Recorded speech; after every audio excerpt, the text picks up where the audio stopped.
Hi ನಮಸ್ಕಾರ. Actually ಇದು ನಾವು ಮನೇಲಿ ಸಾಕೋದ್ಕಿಂತ ಪರಿಸರದಲ್ಲಿ ಅದನ್ನು ಬಿಟ್ಟರೆ ಅದ್ರ ಪಾಡಿಗೆ ಅದಿರುತ್ತೆ. ಸುಮ್ಮನೆ ಮನೇಲಿ ಇಟ್ಕೊಂಡು ಕೂಡೋಕ್ಕಿಂತ ಪರಿಸರದಲ್ಲಿ ಬಿಟ್ಕೊಳ್ಳೋಣ ಅಂತ ಪ್ಲ್ಯಾನ್ ಮಾಡ್ಕೊಂಡಿದ್ದೀವಿ. ಅದಕ್ಕೆ ಈಗ ಬಿಡೋ ಪ್ಲ್ಯಾನ್ ಇದೆ. ಅದಕ್ಕೆ ನಮ್ಮ ಮನೆ ಹಿಂದೆ ಇರೋ ಹುಣಸೆ ಮರ ಹತ್ರ ಬಿಡ್ತಾಯಿದ್ದೀವಿ.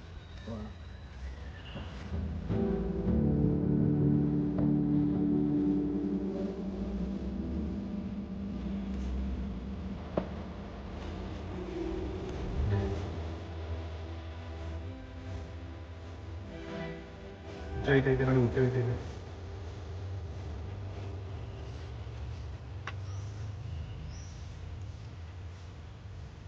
ಬಾಯ್ ಬಾಯ್.